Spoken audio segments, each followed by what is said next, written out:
Baby Susan? Sneezing so hard. Sneezing so hard.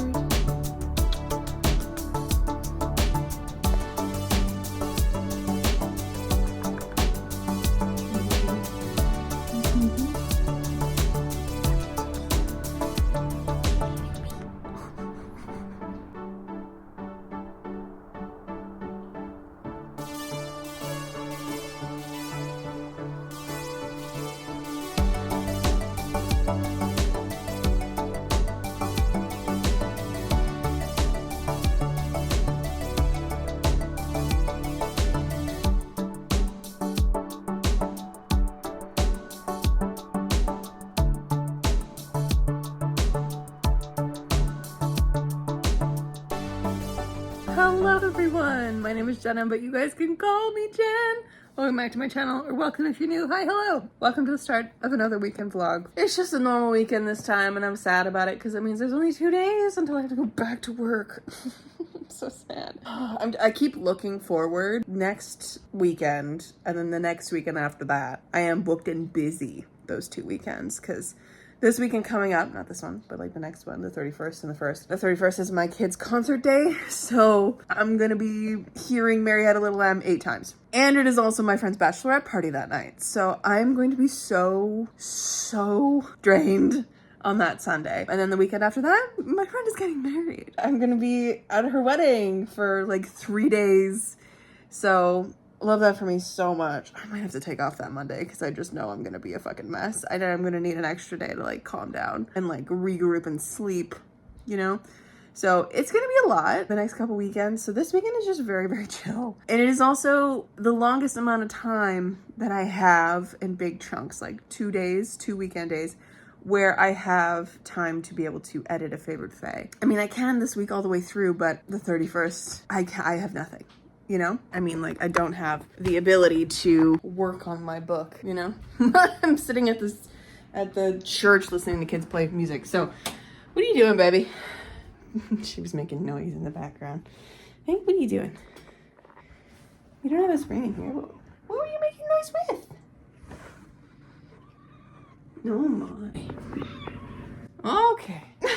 So, I would like to get as much of it done this weekend as possible. Today I did 11,000 words worth of editing, which is 18 pages in this physical draft, which is a little insane. So if you saw my editing vlog go up, you'll know that I printed off my manuscript, which I do every time I do big edits. Well, I do it at least once through an editing cycle with a book because paper is a lot of money and ink and whatever. And I usually do it between draft 2 and 3 when I'm starting to do more close line edit stuff, but not full like itty bitty line edits.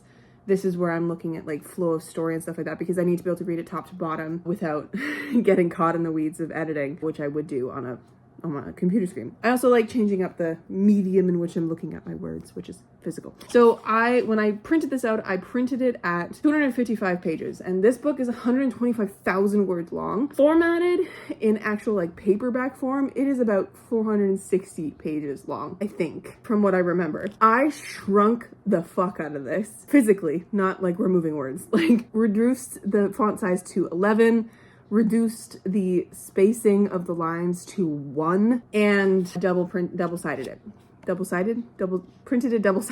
be able to get it to a small amount of pages. It's still 255 pages double-sided, so that's fine, like 255 max and whatever. So I have been very slowly making my way through this, and I have to keep reminding myself that yeah, it kind of makes sense that 18 pages of this, the way that I formatted this manuscript, 18 pages is 11,000 words, which is a little fucking insane to think about. But anyways, so that's what I'm gonna be working on for the majority of this weekend. Sunday is book club, so I will be gone around noon. That's gonna just take up probably the entire day of my brain. I hopefully will be able to do more work later that evening when I get home from mom and dad's, because I go to mom and dad's every Sunday, right? So book club is at noon. We're doing lunch. And then after that, probably going to mom and dad's. And before that, I probably won't get any work done on anything because that's just how my weekend mornings go. I just don't do anything. That's, you know, healing.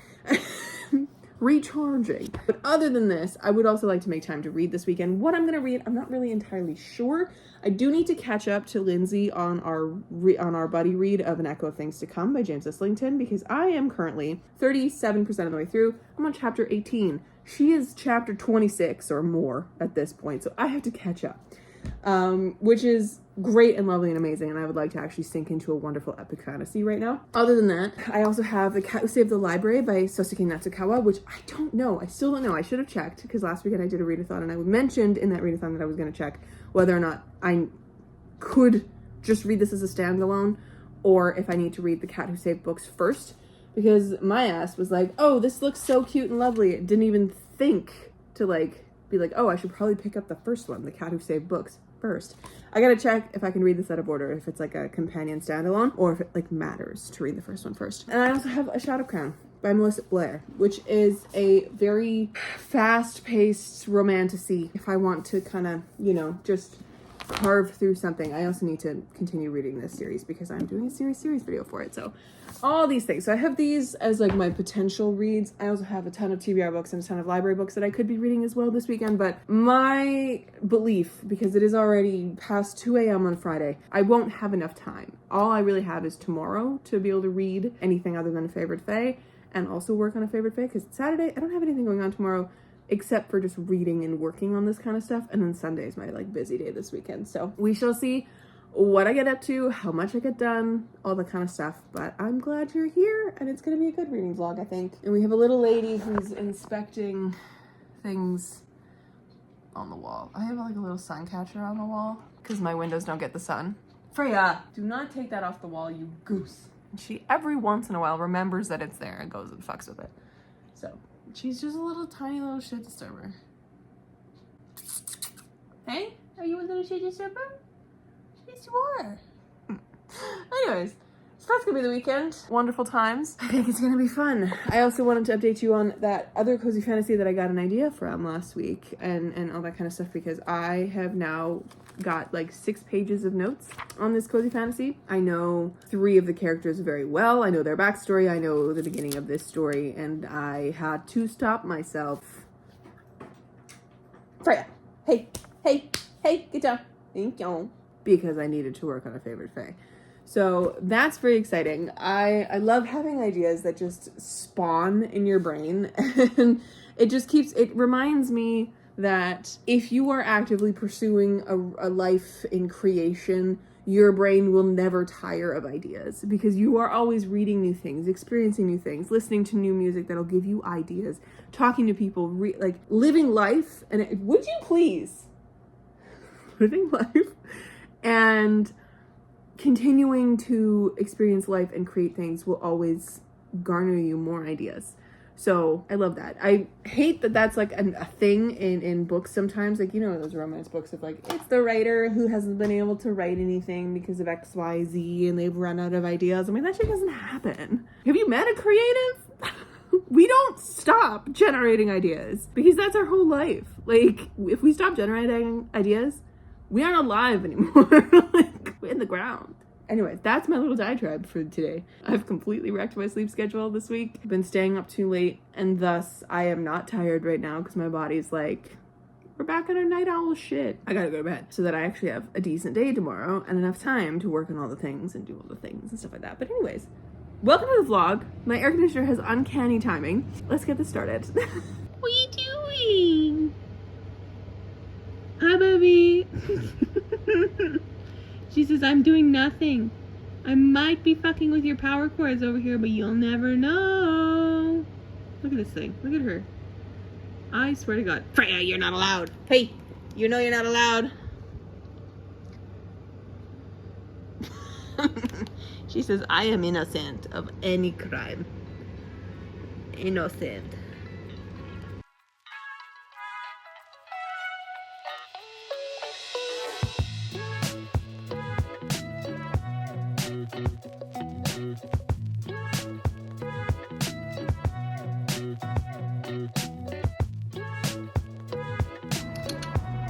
What are you doing, Bubba? Hey, what do you see out there? Look at me. Oh, You don't want to look? She says, no, I'm in the sun. I'm a happy girl in the sunshine. Thank you.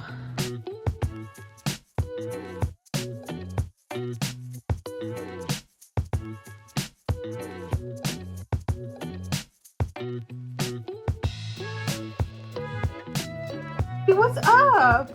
You okay? What's the matter? Oh, really? What else? Yeah? What else, baby? Tell me all your hopes and dreams. Come here. She says, this is not what I anticipated. It's not what I signed up for. I don't want to be held, mother. That's what you're getting.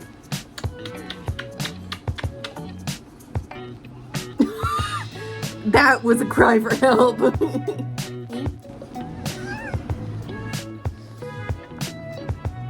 Simba. What's the matter? Okay, I'll put you down. There we go. Crazy girl.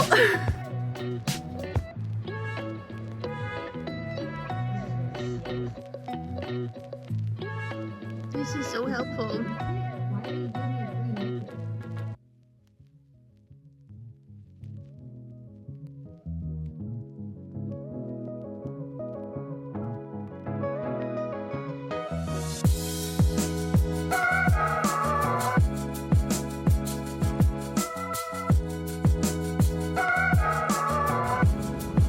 I can't even see your eyes.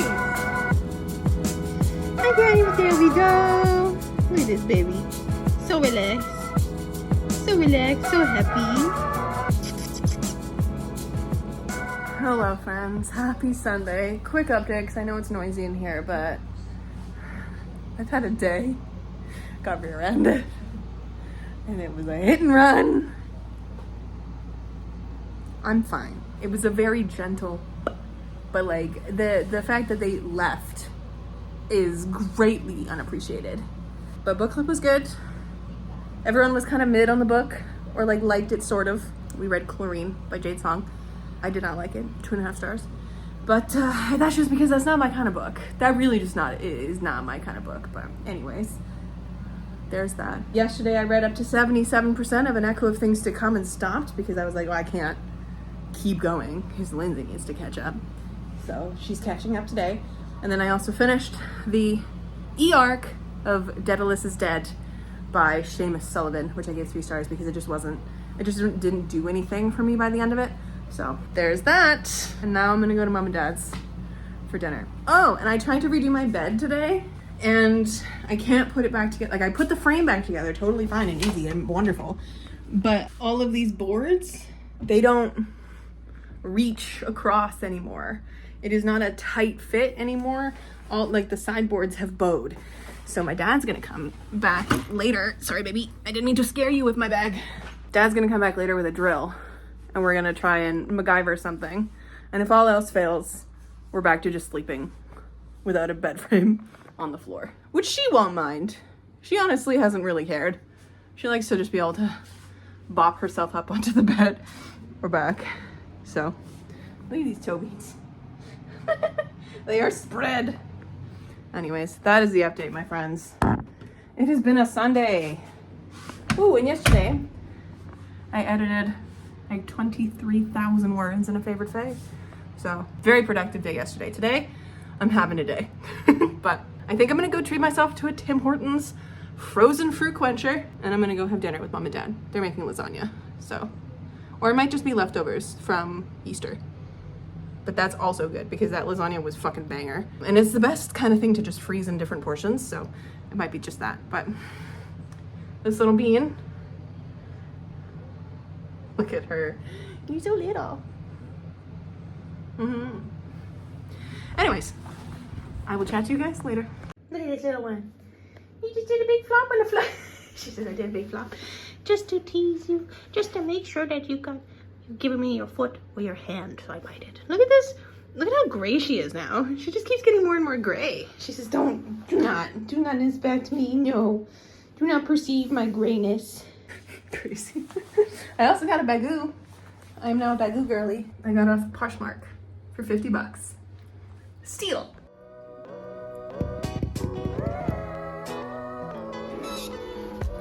Gorgeous. Are you gonna come in? Baby. Baby. Bella. Can you come in? Hey. You gonna come in? Come on, baby. Come on.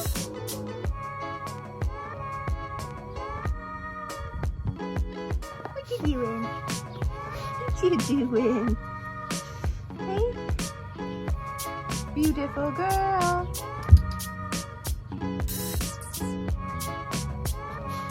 Should we go see Mom? Let's go see Mama. Come on. Bless you. Come on, baby. Let's go.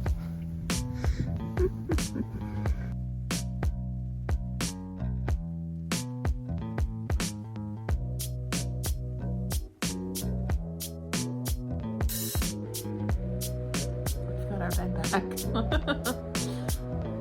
Hey? What do you think? It's pretty nice, eh? The tail is just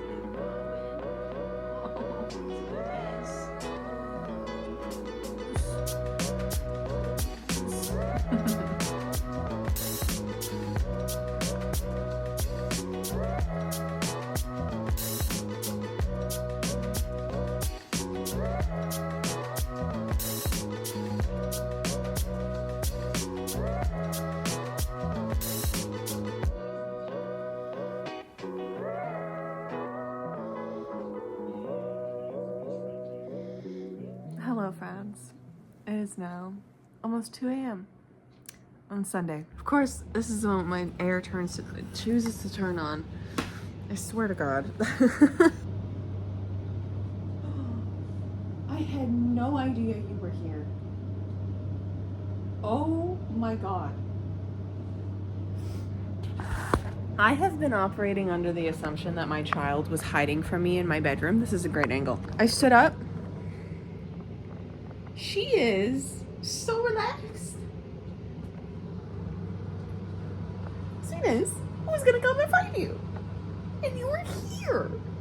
Oh my God. My baby girl. Look at you here. Look at you. Look at this little lady. Oh my goodness. I'm gonna turn this off. Because it's bright in my eyes. Oh, you're such a sweetie. Oh my goodness. Oh my goodness. I'm gonna go to the other room to talk. I am very tired. I have had a day. Exhausting day, to be honest. And of course, because my ass is the way it is, I have just been like, oh, I'll go to bed soon. Soon. It's 2.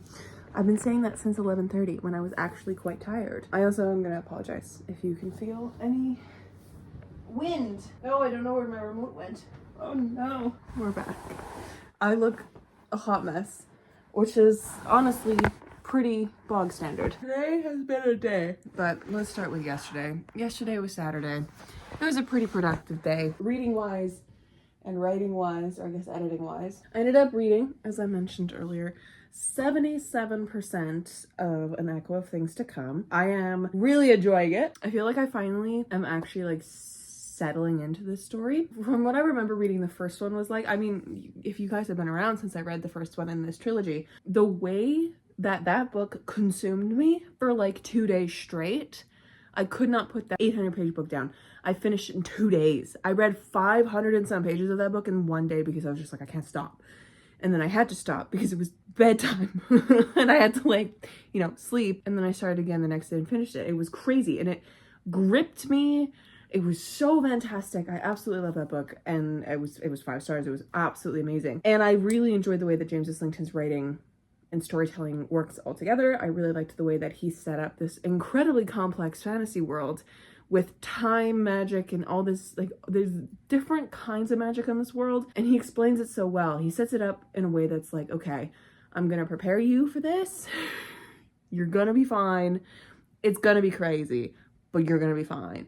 And he just sets up this whole fantasy series with that. And then In this one, we're continuing that, obviously, but there isn't really anything in here that is immediately catching like the first one had, which I think is the reason why when I picked this up for the first time last year, because I picked it up relatively soon after I finished the first one, because I was like, I just want to read everything that James Islington writes. I read 50% of this book and I put it down and I never went back to it because I mood readered away from it. It was one of those moments, but like it wasn't interesting enough for me at the time to like settle into it. I don't know, maybe I just wasn't in a mood for like an epic high fantasy type of thing, but now that I'm reading it, I am really enjoying this. I am loving the way that our characters are moving around, that there's a couple more things of intrigue and that kind of thing, but it's slow.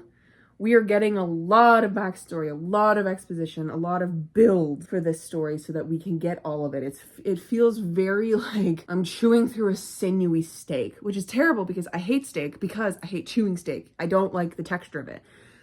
It's a terrible metaphor to use, but like in the way of like, I know there's going to be something good at the end of this, which is such a fucking weird way to word that because I don't like steak. But anyways, that's the only metaphor that's come to my mind. Very good. Like we are getting one of our characters in here, Caden, is such an interesting character because he is set up from the beginning of the first book as this like potential, incredibly dangerous being for a number of different reasons.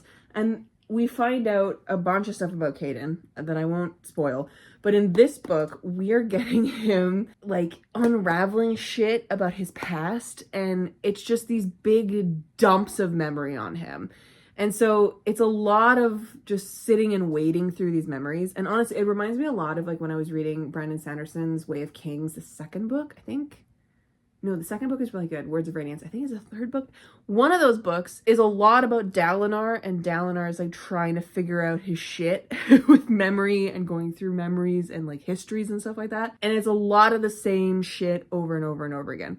And we are getting a lot of these memories, but in the way of like, they are also very pertinent to what is happening in the book because they are usually triggered by somebody or by an event that he goes through or by something that he's reminded of. So they are triggered and then they explain something or they reveal something about the character that we're about to meet, the character that we just met, like that kind of a thing. So they are useful, but it's the same thing and it's a lot to slog through. The other characters in here are very interesting to me. I still like Davian a whole lot, but I love Asha. I think Asha is my favorite character. And I love I love him so much. He's so funny. Like those three people have such distinct personalities. I love them so much. But Davian has definitely fallen to the wayside for me because he's just not as interesting. He's just not like, he is interesting, but he feels very typical hero coded, which just means that heroes, it's the Jason Grace of it all. Like, they're just kind of boring to read. They're kind of boring people, to be honest, because they're just all about like the greater good and shit. But what's really fun is when a hero fucks up and they do some really bad shit, even though they are a hero, and then they feel so terrible about it. And Davian does have these moments, but he is also he's just a typical hero figure, so he's a little bland to me because typical hero figures are always a little bland to me. Fun fact. But Asha and Wer are so fun. And then I really enjoy the way that this story has taken our characters and like put them on their own paths, because with Davian, we're getting the augurs and we're getting that story. We've met Rowan, who is frat boy terrible, a walking date rape drug. Hate him so deeply. And then with Asha, we're getting really intriguing like questions about what's happening to her specifically. And then we're getting connections to Caden through her as well, and through other characters like Brashada and the King's Advisor and all this kind of stuff. And then with we're getting a lot of political movements, and we're also getting to see him fall in love with somebody, and it's so cute. I love them so much. There is nothing I like more than a fantasy book with a romance plot that is not sexual at all. Like, they just do not have that. They have never had that like sexual connection. Well, I mean, maybe they do, but like there hasn't been moments where they've had sex or like had moments of like almost sex. Like they just kissed, and I'm 77% of the way through, and it was the very cutest thing I've ever seen in my life. And it's just like they have just such a connection with each other intellectually, and they just deeply love each other. And I think that is wonderful. It is so very sweet. I love them so much. I also cannot trust fucking anybody in this book, because we have been told multiple times shown and told that some characters are not who they say they are. And that is so terrifying when we have immortal beings at the heart of this shit who like to just do shit for fun. There is something going on in the background of these fantasy books that is so intense and incredible, and I honestly cannot wait to see how James Islington wraps it all up. This second book is very interesting to me because, as I said, it is mapping out a lot of context, a lot of extra stuff. We're going through things with our characters. We're learning things about the boundary, which has become a really big issue. We're learning things about magic. We're learning things about the way that these people like commune with each other. We're learning things about the politics of this world. We're learning things about Weir's fucking awful mother. I hate her so much. What is it with mothers in fiction lately? They have been atrocious. I need people to stop writing such terrible moms because it's not fun. I gotta say. I'm 77% of the way through this. Hi, baby. Hi. You come to say hello? I'm really enjoying this. I really like the way James Islington wraps up a story. And I think, honestly, once I get to the third book and wrap up the third book, I'm going to be able to appreciate this whole story even more because it's so delightfully delicious. And I haven't read a really good, like, thick epic fantasy like this in a while. I like the old man fantasy, and there's just something so satisfying about that. Anyways, got there 77% of the way through yesterday. Then, because I didn't want to go too far ahead without Lindsay, I stopped and then I read the rest of the Daedalus is Dead e-arc by Seamus Sullivan. I do not remember when that comes out. I'm so sorry. It is a Tor novella, a Tor.com novella, which we love. Thank you, Tor, for the copy, and Nick Alley for the copy. I think I picked it up, 1, because it's a Tor novella, 2, because it said Daedalus in the title, and I love the myth and the story of Daedalus. I love the labyrinth. I love that kind of stuff. And the cover is fucking banger. Look at that shit. It's insane. The execution of this wasn't quite for me, I don't think, but I think people are going to really enjoy this if they enjoy a very specific kind of literary writing. I said in my review that this is probably for specific fans of Piranesi. I loved Piranesi, and I did not like this. But I say that fans of Piranesi who enjoy that kind of more literary fantasy or literary leaning books that also twist genre in it, and they tell things in a non-linear way, and they are exploring the psyche of humanity in the story, you're gonna love this. Like, you're gonna eat this shit up, because this is an exploration of Daedalus as a person within himself and within the myth and within his relationship with other people, and also his relationship with the labyrinth. Like, that is a very deeply rooted thing in this entire novella. And the way that that man is trapped in the labyrinth for his death too, like, he's just in it forever. Like, he's not physically ever really in the labyrinth. He only goes into the labyrinth at when it's finished at one point, and he gets lost in it. And the way that he gets lost in that labyrinth, he's in it for 30 minutes. And he feels like he's in it for days. And he fully goes insane. Like, he uses blood to leave a trail. Like, he fully cracks in this place that he has built. It's kind of insane that the level of hold the labyrinth has on Daedalus is so interesting. And the way that it is also explained with the Minotaur throughout this entire book, because the Minotaur is this figure that just haunts Daedalus, because he is the reason that the Minotaur is trapped. The Minotaur is going through this, and we clearly see the Minotaur, Asterion, I think his name is, from birth, and what kind of a creature he is, and the way that it is so, it's never really said in the book, but it's so clear by the narrative that Asterion is how he is because people believed he was a monster and treated him thus. And I think that is fucking batshit. We love the commentary on that. I love it so deeply. That was great. That was great commentary. And it made me so deeply sad to see what Asterion became and what Asterion did. And the way that Daedalus is haunted by this. And it's a really interesting way of the narrative of this as well, because it is first person but second person at the same time, because Daedalus, it's first person, but he's talking to his son. He's talking to you the whole time. And he's constantly revisiting the moment of when Icarus fell. When he died by hitting the waves. He's constantly revisiting the why, because he's like, I told you, Icarus, I told you to be careful, and you didn't listen to me. What were you thinking in this moment? Were you thinking that you were free from me? Were you thinking that you were just joyful? He never gets those answers. And he makes it his mission after he dies to find his son again. But because when Daedalus dies, one of the judges at the table in Hades is Minos, who is the king that Daedalus like was imprisoned by and then betrayed in the end and killed. This is all the myth. I don't know if this is spoilery. This is all the myth. But because Minos is the judge at his table when he dies, he is subjected to Tartarus and like continuous torture, right? Because Minos is just a vindictive motherfucker. But again, Daedalus is also not a good person. I mean, like, he just is a person. So it depends on the level of like what good he's done and what bad he's done. And Daedalus is not a very good person, even though he loved deeply and he wanted to protect the people that he loved. And it's such an interesting examination of humanity and a little bit of masculinity. That's in like the little blurb on Goodreads, that it's an examination of masculinity, but I don't know how well that fits. But anyways, I did not really enjoy the reading experience of this, but now that I'm out of it and I can talk about it, I see what it was doing. It just didn't quite work for me in the moment, and I gave it like 3 stars.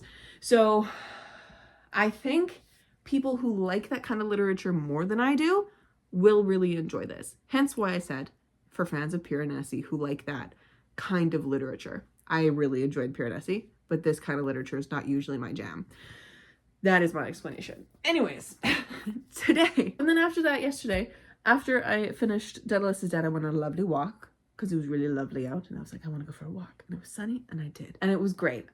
Fantastic, like 20-minute little hot girl walk. We love that. Then I spent the rest of the evening editing A Favored Fey, and as I said earlier, 23,000 words edited in that one. So I took a break from editing today because I edited so much yesterday. Just took a break because brain needs a little bit of a buffer break every time I do that. I don't want to get too burnt out in like my rush to finish this, you know? So today, woke up.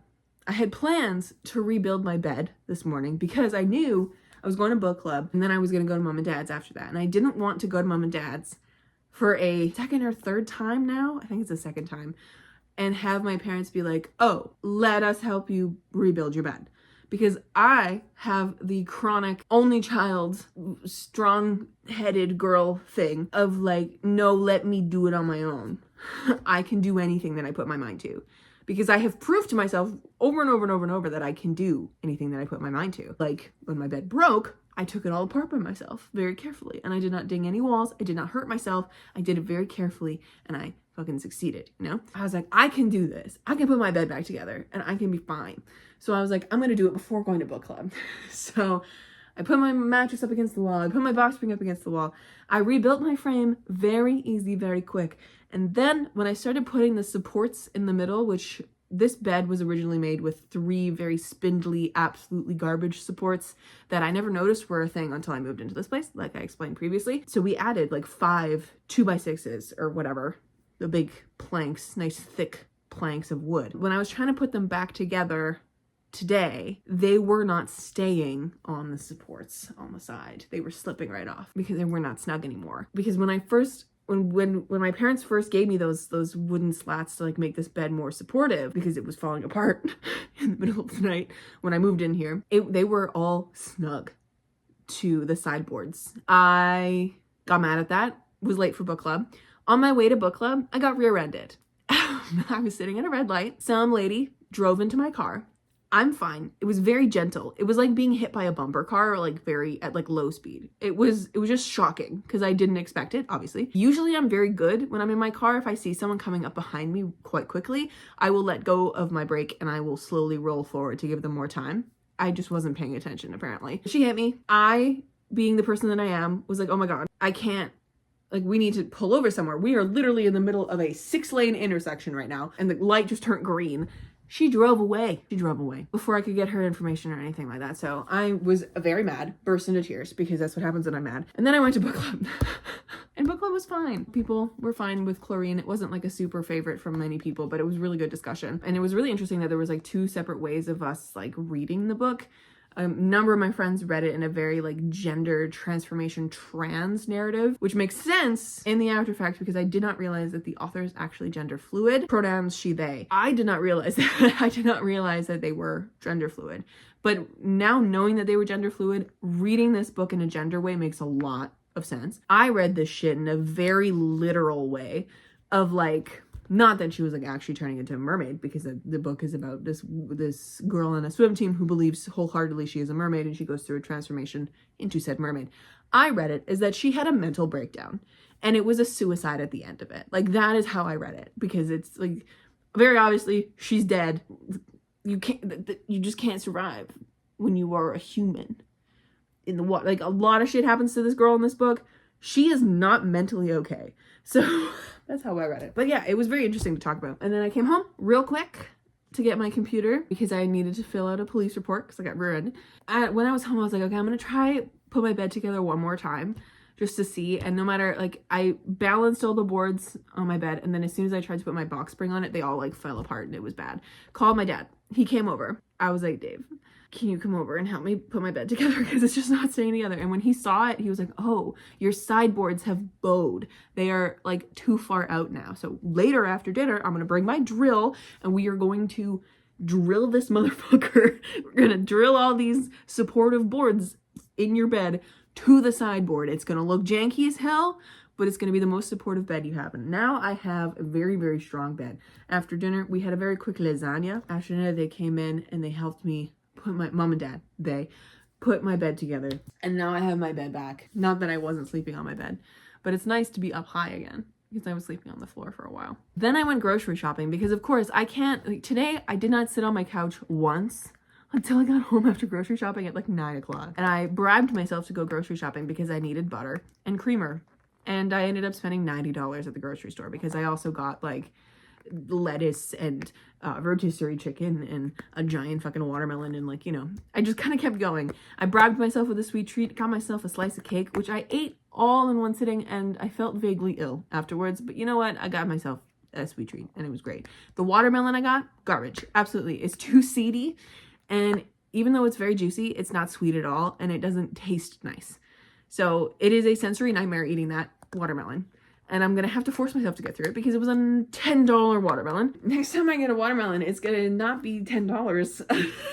Sobeys. Don't buy shit from Sobeys. Go to like a No Frills or something, but it's because it's close. And they don't have my milk at the No Frills near me, which is so sad.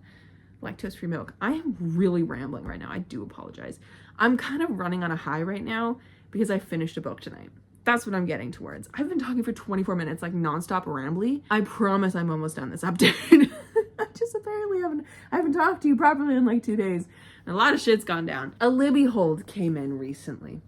2 Libby holds. The audiobook and the ebook for Emily Austen's Interesting Facts About Space. I have heard so much about Emily Austen.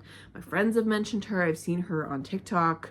Her books on TikTok, you know? I have been so interested to read that book. So I sat down and I read that entire book tonight. I have never been so uncomfortably seen by a book, and then also so uncomfortable to be reading a book, but also enjoying this book because the main character actually does good things and like seeks help, goes to therapy, starts making breakthroughs. Like, that's the kind of literary fiction I want to read. I want to read about a girl who is genuinely loved and cared for by her people around her, is a person, has flaws, and goes through change. And I think Emily Austen really captured that. She captured the autistic, neurodivergent, anxious experience so well. The paranoia that I felt in this book was a little insane. Like, it made me feel like I was going insane. And by the end, like, I don't know if it was the audiobook narrator or also the book itself, it felt gently frantic in moments. I was like, oh, we are literally going through this panic attack with our character. So I think it was very good. I will have to sit on it for a rating because I don't know if I actually enjoyed reading it. It felt a little too real for me in a way that's like adjacent to me. So I have another book by Emily Austen ready for me. I don't have the audiobook quite yet, but it's gonna be soon. It's Everyone in This Room Will Someday Be Dead. I'm a little worried that it's gonna hit a little too hard. I think Emily Austen knows the neurodivergent experience too well. I have not been diagnosed with anything neurodivergent. I just think there's a little bit too many, it's a spectrum, right?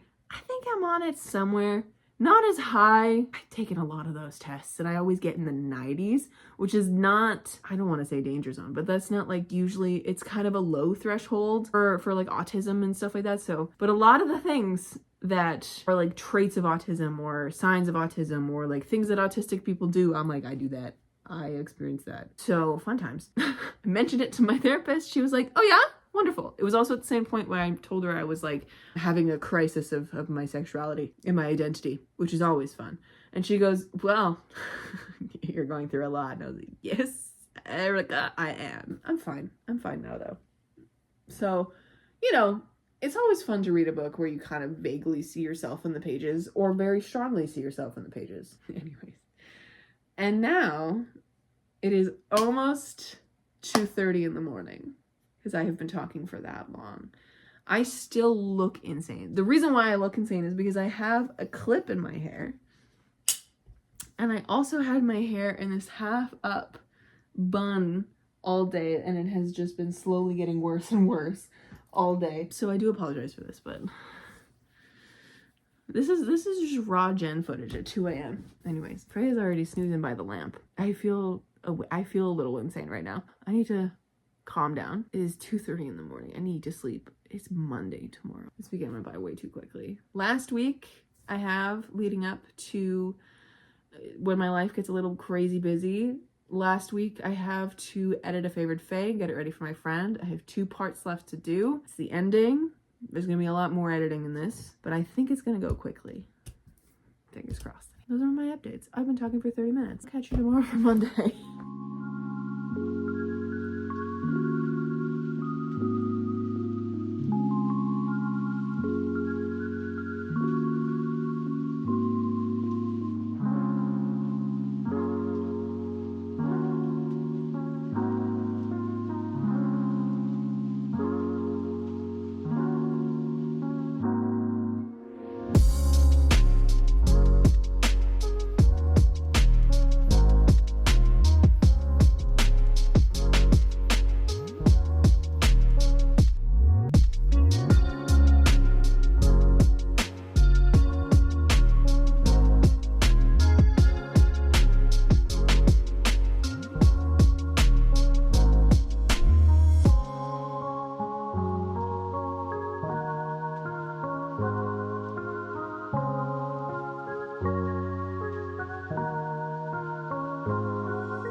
Just a little cryptid, I guess. Tiny weirdo. What's up, my love?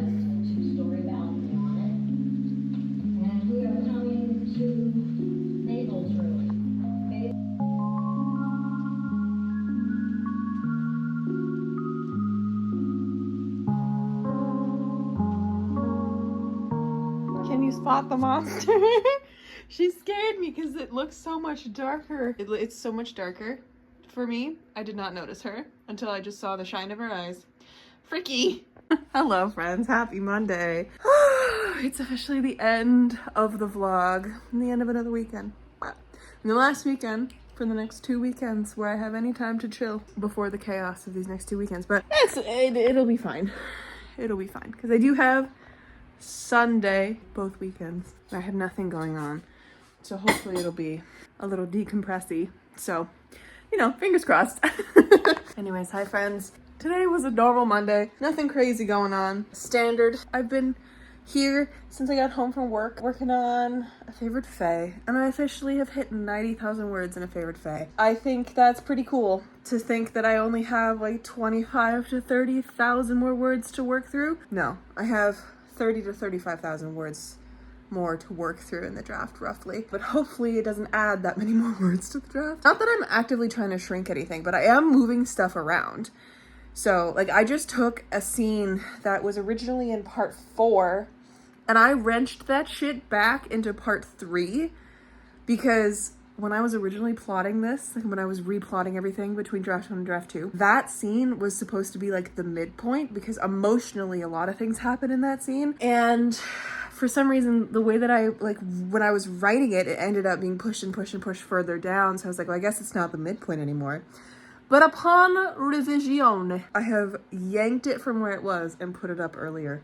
And I think it's going to have a better impact. So I remember Allie saying that, like, I was like, oh, like, wait until you get to this scene. And she got to it, and in her comments, she was like, it wasn't really, like, it was cute, but it didn't, like, impact me. Like, it didn't hit as hard as I thought it was going to. And I was like, okay, that's fine. So hopefully where I've put it, it'll actually do the job.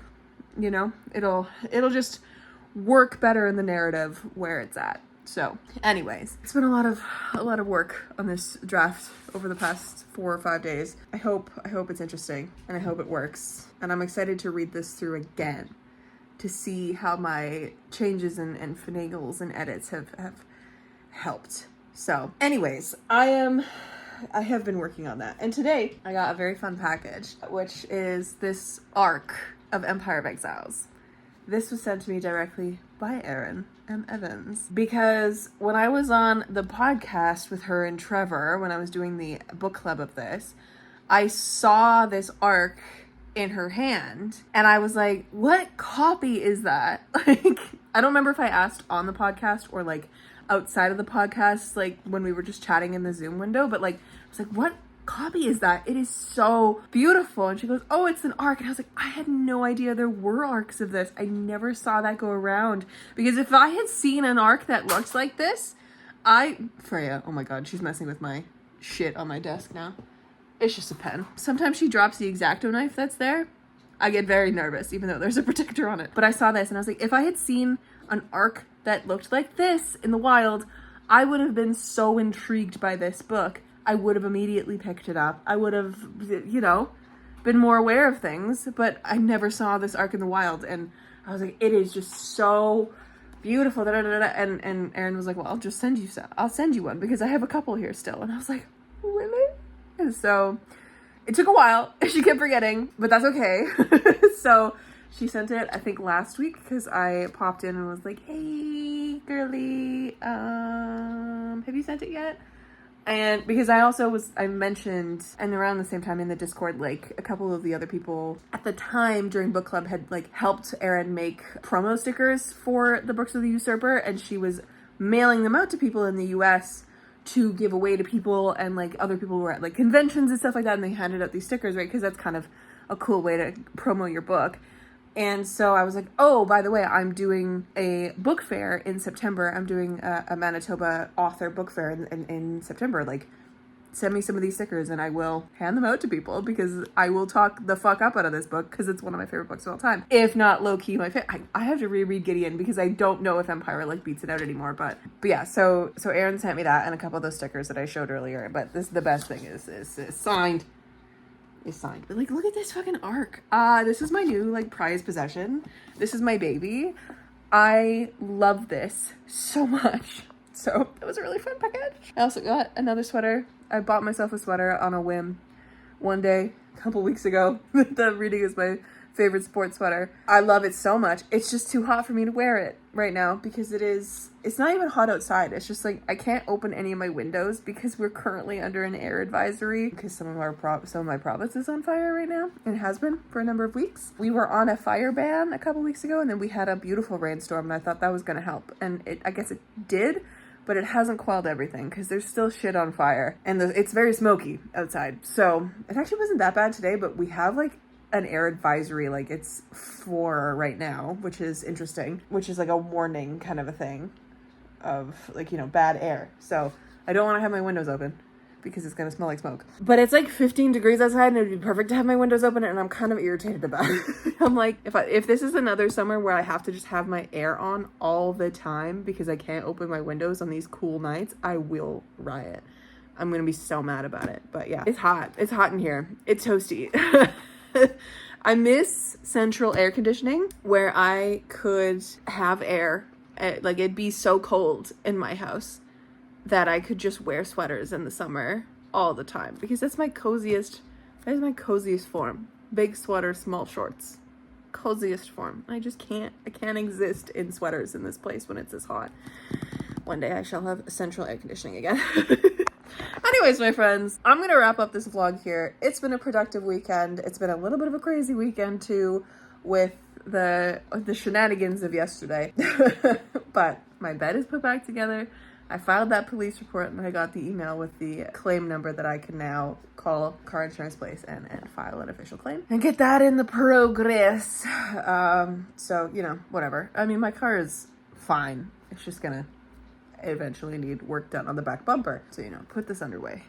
Anyways, did all that. Read 2 books. I rated Daedalus is Dead 3 stars, and I ended up rating Interesting Facts About Space 4 stars, which is very interesting to me. I don't know. Every once in a while, Copile will, which is my rating system, CAWPILE, surprises me in the way that I end up rating things. And this one was one of them. I was like, oh, okay, 4 stars, I guess. Like, it was a book that I just don't really know how I would rate it if I didn't have like a rating system to run it through.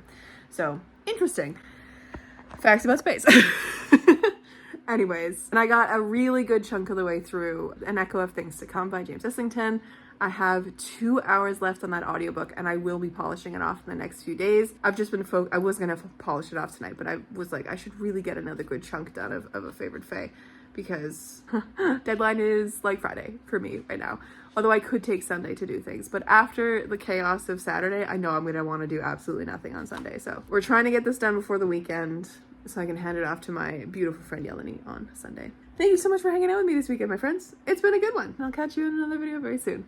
Stay kind and keep on reading.